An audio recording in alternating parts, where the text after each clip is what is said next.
I feel like a kid at Christmas for this game. I really can't wait for it. The first Liverpool versus Man City game of the season at Anfield, right off the back of a 5-1 win in the Champions League compared to City getting humbled by PSG. This really feels like game on between these two sides after the last couple of years we spent trading blows against one another.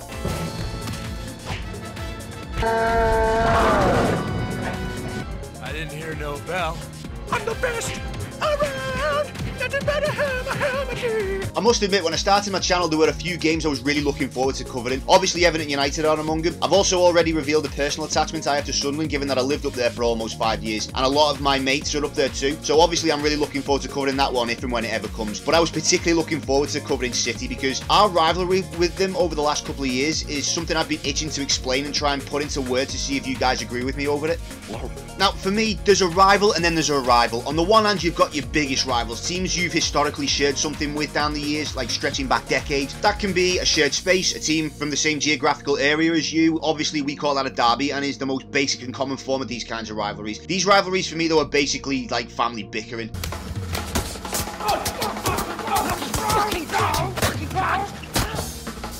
But there's also those games that are a simple case of good old-fashioned competition between two clubs who've annually battled it out for, well, as long as anyone remembers. I think you and I are destined to do this forever. But there's also those rivalries who have a more of a sinister edge to them that unfortunately goes beyond footballing reasons, and these are the more serious rivalries because they're based on genuine divisions in society, such as the historical religious divide in West Scotland and Ireland and Northern Ireland too, unfortunately, which pretty much pits all those regions, Catholics and Protestants, against each other whenever Celtic and Rangers play. However, Ireland aside, this is to be taken with a pinch of salt in the modern day because I think it's more of a case of the old religious divide being passed down, because the religious elements of Glasgow today can be more accurately summarised thusly. Are you ever concerned that people might find you out? No. I kill, I maim, I fornicate, but as far as my flock is concerned, my only vice is a little tipple before even song. Oh, thank you. Bend over, Blackadder! There's also examples of when politics gets dragged into football too, such as the political tensions between Spain and Catalonia, exacerbated by the fact that the two biggest clubs in Spanish football, by far, happen to be from the Spanish and Catalonian capitals. Ah, fuck me. All I wanted to do was relax and play Pictionary. She's drawing something political.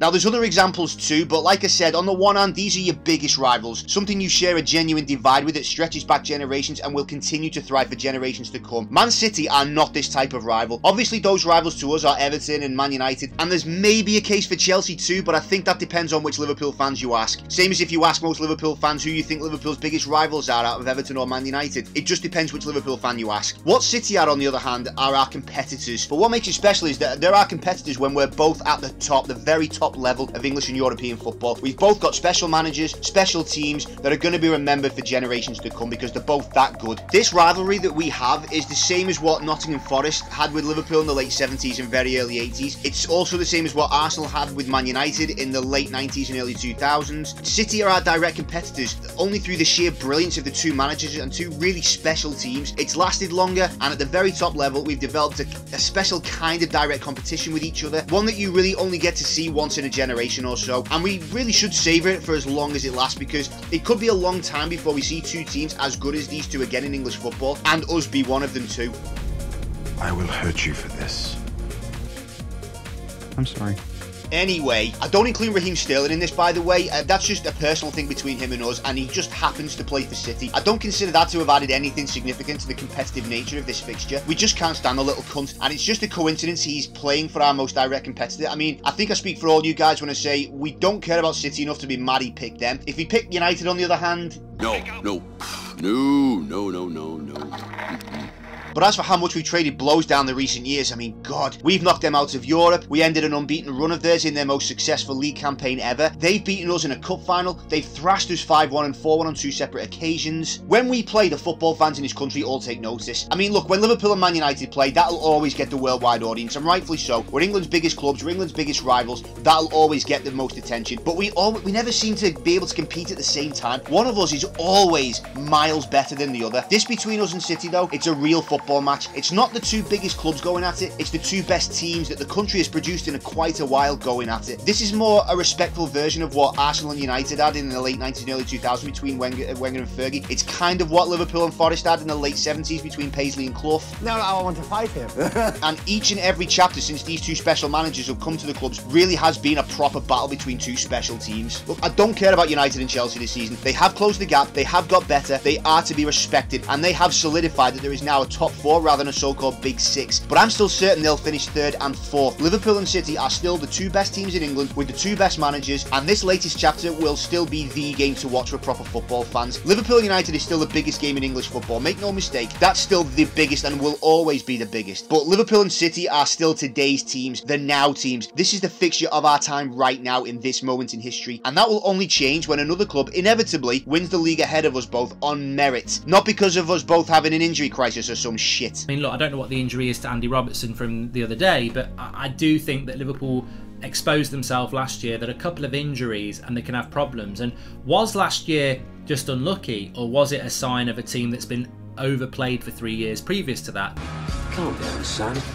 Behave yourself. So what's my predictions for this game? Well, curiously, Trent's still going to be out for this game, and you know my thoughts on that from the last video. I think something's going on behind the scenes with him, and hopefully I'm wrong. But either way, regardless why, he's still out for this fixture. So my starting 11 prediction is Alisson in goal, Milner, Van Dijk, Gomez and Robertson at the back, Henderson, Fabinho and Jones in midfield, and Mane, Firmino and Salah up front. Although I got this same prediction wrong in the last game, I'm going to predict it again. I think Gomez is going to come in to replace Matip to handle City's pace, because if Matip starts, him and Van Dijk will have played 3 games in 9 days together, and also City's pace will be a lot more threatening than what Porto's was. And also, worryingly for me, with Milner likely to keep his place, we need people to be able to cover for him if a winger speeds past him. He is getting old, he hasn't got the pace that he used to, and City do have very fast wingers, so we need people to be able to cover for him if someone does speed past him, which is why I'm going for Gomez to be able to do that, because Matip and Van Dijk don't have that kind of pace. I'm predicting the same midfield because they've been solid the last 2 games, and also, although young Curtis might be a bit too young and raw for a fixture of this magnitude, I think his form and confidence are enough to earn him a baptism through fire in the biggest possible test that his football ability will ever face. And up front, I'm predicting an upset Jota as the Three Musketeers enjoy a long-awaited reunion together in the starting lineup. Best friends forever and ever. Oh, friend!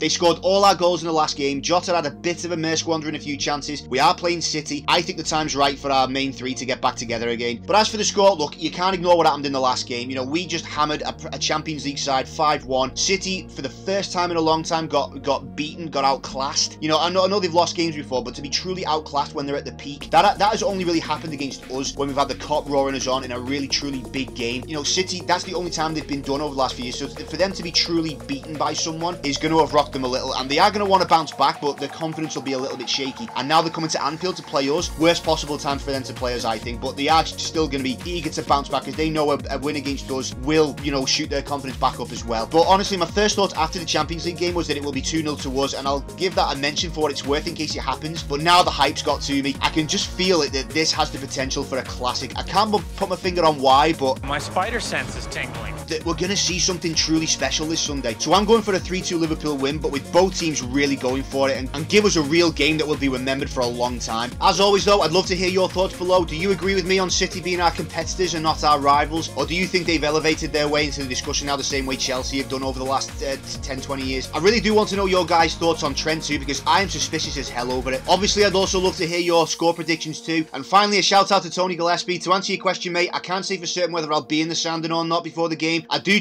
want to get in there. I do try and get in there if I can, because it's my pub of choice around Anfield. But I go with someone disabled, and it's just purely whether they're feeling up to it or whether they want to get in early to avoid the crowds getting in, because sometimes they don't always feel good. But I do try to get in there for a couple before the game. If any of you are hanging around, you might hear my voice, so, you know, feel free to say hello if I'm in there. And also, Arthur Morris, I can tell you're dying for a shout out, mate, so I hope this makes your day. And a final shout out too to Jamie Collins. It means the world to me to see people come back regularly, and hopefully things can continue to grow and more people can come together and have a laugh while having their say on all things Liverpool. But for now, make sure you like the video and subscribe to the channel if you're new here. I am a new channel at this point, so any and all interactions are very much appreciated. And as you've seen, I do like giving acknowledgements out to those who come back and contribute regularly, as it does mean a lot to me, and I do want to keep you guys entertained and encourage you to have a laugh while we all follow our club through thick and thin. But for now, I hope you're as psyched for the game as I am. I'd love to hear what you all think of what's in store for us in this game. Enjoy the game, and I'll see you on the other side. Hopefully, we'll all be happy and all celebrating in the next video. Take care, lads and lasses. Ta-ra.